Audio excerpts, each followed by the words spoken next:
Hello everyone, I'm Joel Lee from Safe with Property, and today we are going to be discussing about the profitability of buying old resale condos. Now, old resale condos today do have their own charm, especially when they seldom compromise on the space they can give. But the struggle gets real when we have seen many examples of resale properties not making money. However, there are also some owners who seem to defy this logic and create a huge profit margin for them in a matter of months. So now let's take a look at this example at Whitewater. So Whitewater is a pretty old executive condo that took their keys in 2005. Currently it's already 16 years old and the units there are very decently sized. They are all about 1,100 square feet. So in February 2021 this year, a buyer actually managed to get a 3-bedroom here at only $770,000. Now most of the units there were being transacted at $850,000 averagely at that time. So riding on the seller's market sentiment, a similar size unit in the same block was sold at $942,000 in September 2021.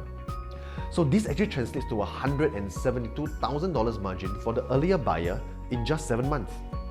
So assuming if it was tenanted out, a 3-bedroom here can fetch about $2,600 monthly. And by treating it as a savings plan, which I have explained in another video, it would have already accumulated $73,000 in just 3 years. Now add this to the $172,000 price margin earlier, it will equate to a whopping $245,000 in just a mere 36 months.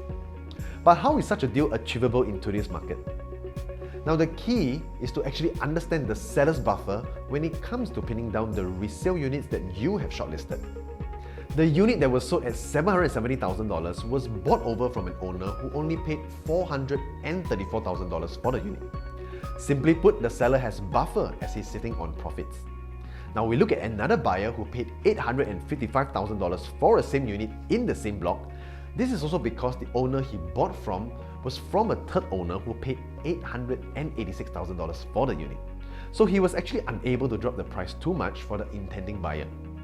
In fact, if you look at the data this way, this can be applied to almost every resale project, be it new or old. So now I'm going to cite another newer example, Gem Residences in Toa Payoh. Now in this 4-bedder stack, we can see that 10th floor unit was bought at $2.015 million, while a 15th floor unit, which rightfully should cost more as it's higher, exchanged hands at only $1.97 million, and this helped the new buyer to save $45,000. So now we're going to dissect this together. Gem Residences was a new launch product back in 2016. 15th story was first purchased during launch in 2016 at $1.736 million, while the lower 10th floor unit was purchased 2 years later in 2018 at $1.839 million.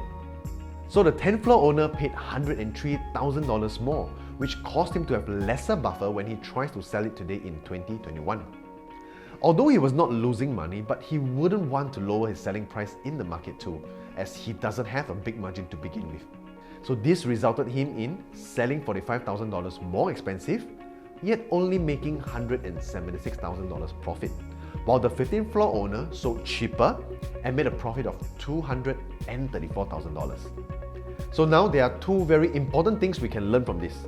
Number one, if we are a resale buyer and you are looking to make money from resale, do take a look at how much the owner's buffer is, as it may help you to understand how good a deal you can get.